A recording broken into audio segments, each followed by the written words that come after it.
Was Micah Parsons wrong for talking about another man's money? On top of that, we're going to go into the off-season dead period.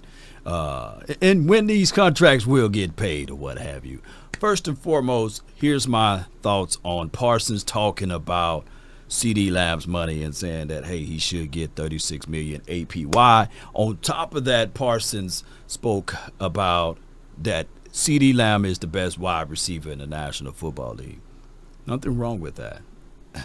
You got to have somebody that believe in you, and why not a guy that's on your team like a Micah Parsons? Now, some would say, hey, Parsons, can you just worry about your own money, dog, or worry about what you need to do?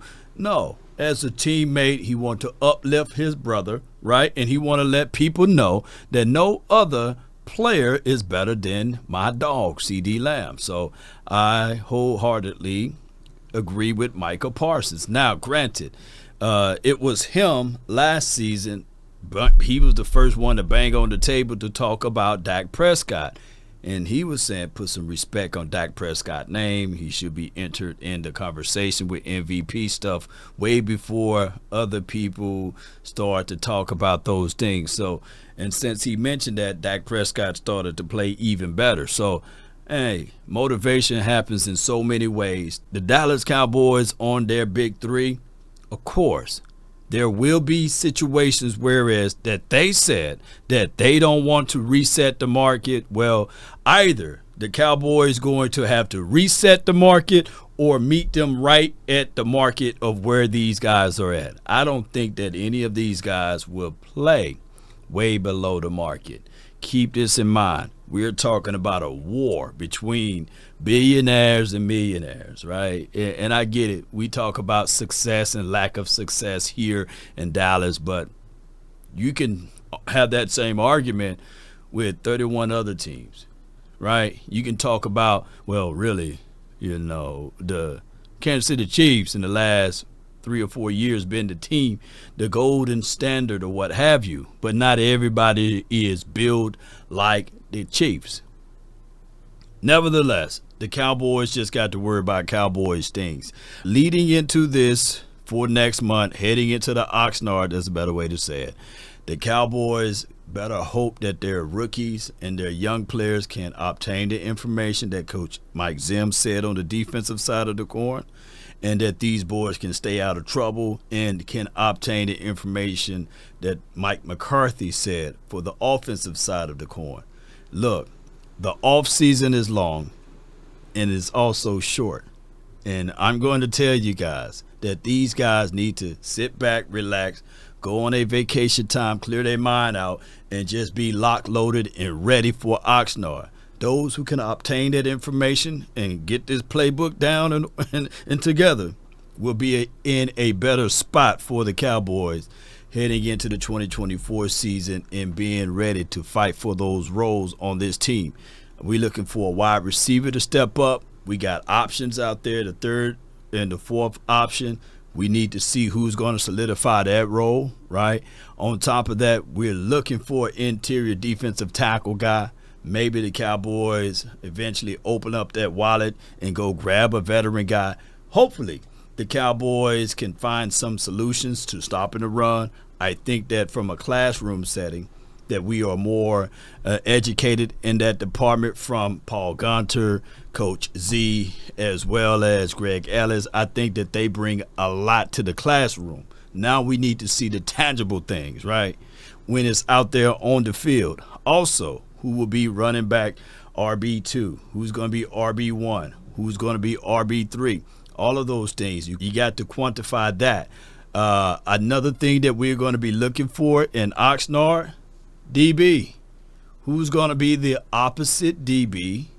Well, opposite cornerback of Bland, because we know Trayvon Diggs, you slowly got to integrate him into this system. You don't want to rush him.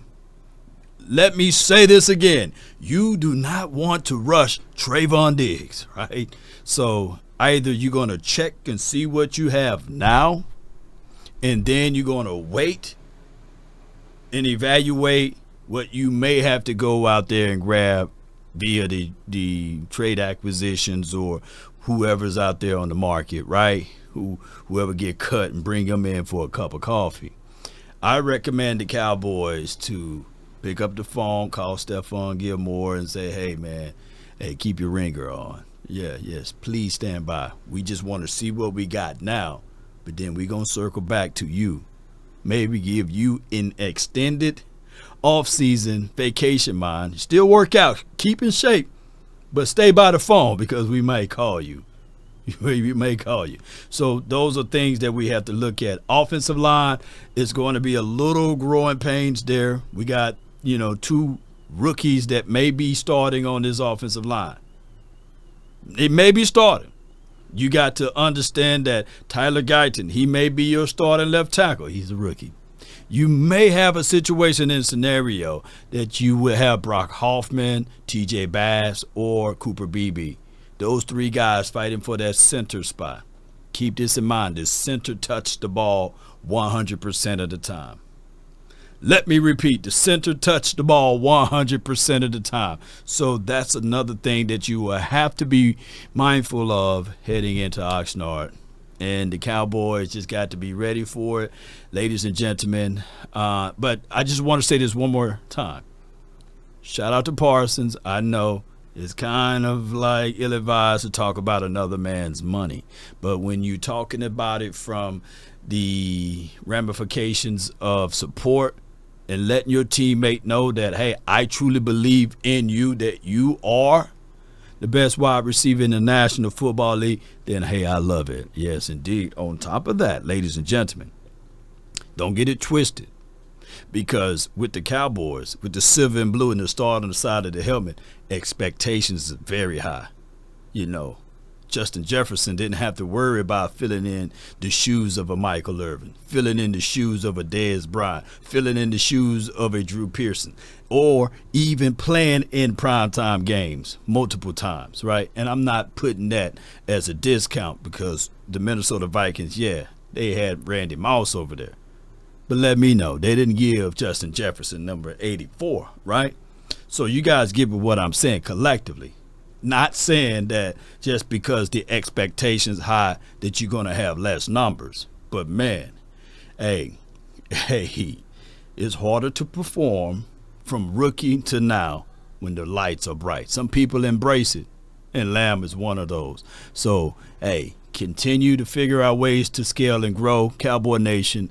Hey, like I said, the off season is long, not short, but it is short at the same time because these guys got that only small window to get their mind wrapped into the right spots. Cowboy Nation, post me your thoughts, post me your concerns down below. That's all the time that I have for this moment. Let's go, Cowboy Nation. And hey, don't participate in one of these things of bashing all players. Let's uplift these guys. Everybody's 0-0 during the off season. Hey, you'll be better rooting for them versus breaking them down and ripping them apart. Let's go. DC for life, not for short. Peace. We out. And remember, you're listening to nothing but the bass. Let's get it. Peace. I said peace about 1,000 times, did I? One love, baby.